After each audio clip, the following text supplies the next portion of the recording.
विद्यार्थी मित्रांनो, या व्हिडिओमध्ये तुम्हाला मी सांगणार की गव्हर्नमेंट कॉलेजेसचे कट ऑफ वगैरे किती लागतात, ओके, आणि किती पर्सेंटाईलवर तुम्ही एक गव्हर्नमेंट कॉलेज वगैरे जे काही येते ग्रॅब करू शकता. तर विद्यार्थी मित्रांनो, सांगताना खूप जास्त आनंद होईल यार की गव्हर्नमेंट जर तुम्हाला कॉलेज वगैरे हवं असेल ना, तर यामध्ये पण तुम्ही कॅपराऊंड थ्रू पार्टिसिपेट करू शकता, ओके, आणि वेगवेगळी कॅटेगरीसाठी स्पेशल सवलती पण यामध्ये तुम्हाला अवेलेबल असतात.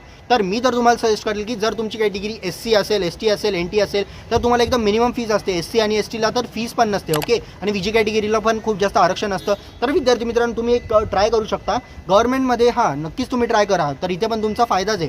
पण विद्यार्थी मित्रांनो, तुम्ही जे ते प्रायव्हेट कॉलेजेसमध्ये ज्यामध्ये स्कॉलरशिपची स्कीम अवेलेबल असेल ना, अशा कॉलेजेसमध्ये पण टार्गेट करू शकता, ओके. तो पण एक बेस्ट सुधारेल. कारण गव्हर्नमेंटकडे जर असं असेल तुमचं मत की गव्हर्नमेंटमध्ये जास्त काही टीचिंग नसते, कारण ही एक गव्हर्नमेंट कॉलेज आहे, त्यामुळे इथे प्रॉपर शिक्षक नसतील, त्याच्यानंतर जे ते प्लेसमेंट वगैरे नसतील प्रॉपर, ओके, तर हा गैरसमज आहे तुमचा एक प्रकारे. तर याला पण तुम्ही दूर करू शकता. पण वाटत असेल की मला प्रायव्हेटच कॉलेज पाहिजे, DY पाटील वगैरे असे काही कॉलेजेस आहे ज्याच्यामध्ये जे ते गव्हर्नमेंटचे स्कॉलरशिप वगैरे पण भेटतात आणि तुम्हाला 100% स्कॉलरशिप आहे, ओके.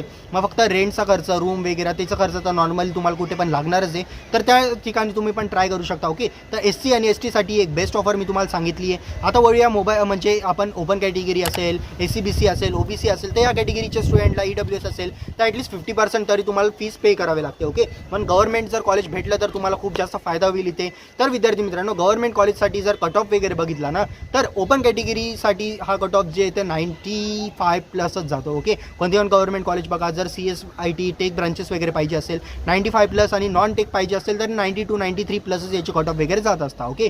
जर तुम्हाला हवा असेल तर नक्की ट्राय करू शकता.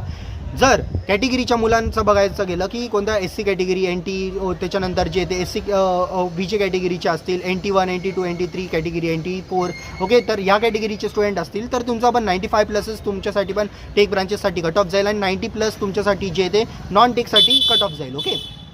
अशा प्रकारे असतं विद्यार्थी मित्रांनो. तर हा गैरसमज तुमचा दूर करा की गव्हर्नमेंट कॉलेजेसला टीचर नसता, प्लेसमेंट नसता, ओके. तर इथे तुम्हाला फीस पण कमी लागेल, टीचर्स पण चांगले भेटतील आणि त्यानुसार तुमची जी पण प्लेसमेंट ड्राईव्ह वगैरे असतील ते पण सुरळीत पार पडेल, ओके. तर कोणताही टेन्शन तुम्हाला राहणार नाही विद्यार्थी मित्रांनो. आणि अशा बऱ्याचशा गोष्टी आम्ही आमच्या काउन्सिलिंगच्या स्टुडंटला सांगत असतो, जे गोष्टी आम्हाला ओपनली यूट्यूबवर वगैरे जर तुम्हाला कोणी सांगत वगैरे नसेल तर अशा सगळ्या गोष्टी आपल्या पर्सनल काउन्सिलिंगमध्ये कव्हर असतात, ओके. आणि यूट्यूबवर फ्री ऑफ कॉस्ट तुम्हाला मटेरियल प्रोव्हाइड करतोय. पण तुम्हाला जर वाटत असेल की दादा याच कॅपराऊंडमध्ये आम्ही एक बेस्ट कॉलेज अचीवच करणार आहोत, ओके, आणि अचीव आम्हाला करायची कोणत्या पण स्थितीमध्ये, तर मी तुम्हाला कंप्लीट हेल्प करेल यूट्यूबवर फ्री ऑफ कॉस्ट. आणि जर आमच्या पेड काउन्सिलिंगमध्ये आली तर तिथे आम्ही तुम्हाला जे ते अशा प्रकारे हेल्प करू विद्यार्थी मित्रांनो. कारण की आता यूट्यूबवर तुम्ही ऑडियन्स बघत असाल की आपले जे ते हजारो व्ह्यूज येत राहतात, तर सगळ्या मुलांची लिस्ट बनवणं शक्य नाही आहे. पण जे पर्सनल काउन्सिलिंगसाठी एनरोल करतील मुलं, आमच्या फक्त 799 रुपीज त्याची कॉस्ट आहे. पहिले याची कॉस्ट पण 1499 होती, पण आता फक्त 799 प्राईस पॉईंटमध्ये जे आम्ही तुम्हाला एक पर्सनल काउन्सिलर असाइन करतोय. त्यानंतर विद्यार्थी मित्रांनो, तुम्हाला जे ते कंप्लीट गायडन्स आमच्याकडनं प्रोव्हाइड केलं जाईल. त्यानंतर विद्यार्थी मित्रांनो, तुम्हाला कॉलेजची लिस्ट आम्हीच बनवून देऊ, ओके. तर जे पण कॅटेगरी वाईज असेल, गव्हर्नमेंट कॉलेज, प्रायव्हेट कॉलेज, तुम्ही जे पण लोकेशनवर सांगाल त्या कॅटेगरी वाईज आम्ही तुम्हाला कॉलेजची लिस्ट बनवून देऊ.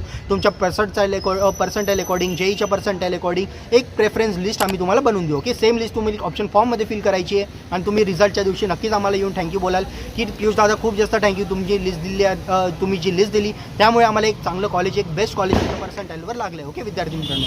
तर हे काय आपल्या काउन्सिलिंगचे फायदे, तर नक्कीच जाऊन एनरोल करू शकता. आणि जर तुम्हाला वाटत असेल की दादा आम्हाला फक्त कॉलेजची लिस्ट पाहिजे एक प्रेफरन्ससाठी, तर नक्कीच त्याची पण आम्ही जे ते सुविधा तुमच्यासाठी केली, ओके. तुम्हाला लिंक डिस्क्रिप्शन आणि कमेंट बॉक्समध्ये भेटून जाईल, ओके. त्यामध्ये तुम्हाला कॉलेजचा सिरियल नंबर, कॉलेजचा नेम, कॉलेजचा कोड, त्यानंतर कॉलेजचं लोकेशन, कॉलेजचा कट ऑफ सर्व काही भेटून जाईल. इंजिनिअरिंगसाठी पण आणि फार्मसीसाठी पण, ओके. तर जे पण पिंक कलरचे कॉलेजेस तुम्हाला दिसतील तर ते एक ऑटोनॉमस कॉलेज आहे. आणि जे पण येलो कलरच्या शेडमध्ये हायलाईट असतील तर विद्यार्थी मित्रांनो, त्या कॉलेजमध्ये जे ते CS ब्रांच नाही आहे हे तुम्ही धरून चला. फार्मसीसाठी थोडी वेगळी गोष्ट आहे, ओके. ऑटोनॉमस वगैरे सर्व सेम आहे आणि तुम्ही फार्मसीचे 400+ कॉलेजेस बघू शकता. इंजिनिअरिंगचे 350 कॉलेजेस तुम्ही बघू शकता. आणि 99% तर 0% सगळे कॉलेजेस अवेलेबल आहे. मग ते पुणे, नाशिक, छत्रपती संभाजीनगर असेल, नागपूर असेल, त्याच्यानंतर जे ते बीड असेल, ओके, जालना असेल, तर A to Z colleges cover आहे. मी भेटतो तुम्हाला नेक्स्ट व्हिडिओमध्ये. याचा नक्कीच फायदा घ्या. मी तुम्हाला नेक्स्ट व्हिडिओमध्ये भेटतो. काउन्सिलिंगसाठी मी तुमचा वेट करतोय, ओके. नक्की व्हॉट्सअपवर मेसेज करा, तिथे मी तुमची पर्सनल काउन्सिलिंग करू, ओके. तिथे आपण कॉलवर पण बोलू, मेसेजवर पण बोलू आणि सगळे काही डाऊट सॉल्व्ह करून एक बेस्ट कॉलेजमध्ये याच वर्षी ॲडमिशन घेऊ. पालक वर्ग बघत असतील तर नक्कीच मेसेज करा. मी भेटतो तुम्हाला नेक्स्ट व्हिडिओमध्ये. तोपर्यंत जय हिंद, जय महाराष्ट्र.